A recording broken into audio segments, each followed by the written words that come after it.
Last week saw the departures of several well-known public servants. Their careers ranged from highly distinguished to controversial to disastrous. Here's Mark Strassmann. In light of the expulsion of the gentleman from New York, Mr. Santos, the whole number of the House is now 434. George Santos, ex-congressman, ex as in expelled.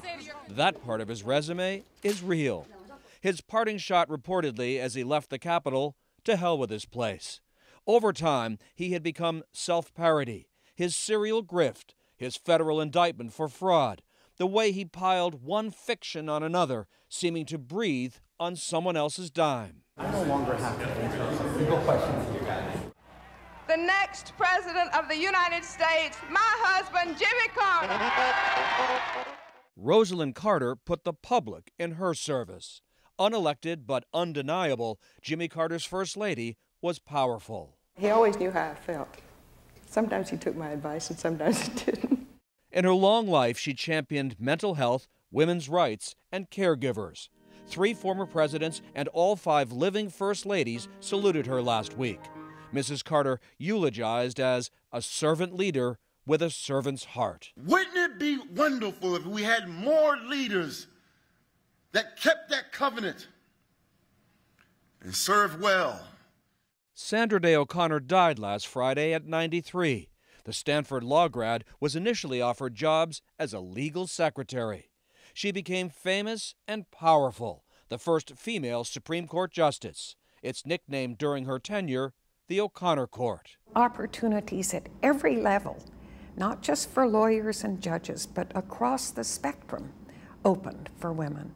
O'Connor was considered a swing vote on issues like abortion. She disputed her role as the deciding vote in George Bush's victory in the 2000 election. You were the deciding vote in that case. I don't see how you can say anybody was the deciding vote. Well, okay. They all counted. They all counted. Yes. You have no regrets, I guess. No, I mean, it was a tough deal in a closely fought election, and it's no fun to be part of a group of decision makers that has to decide which side the ball is going to fall on. And Henry Kissinger. In modern times, no American diplomat was more powerful or polarizing. With us now, Henry Kissinger, who is National Security Advisor to President Nixon. A guest on Face the Nation more than 20 times, here in 1985, 10 years after the U.S. withdrawal from Vietnam. The Kennedy and Johnson administrations took on a task that was greater than they estimated. Celebrated for Nixon's trip to China and vilified for the secret carpet bombing of Cambodia. He both won the Nobel Peace Prize and was pilloried as a war criminal. Right to his death at 100, Kissinger tried to shape U.S. policy to advance American interests. His admirers hope he rests in peace with honor.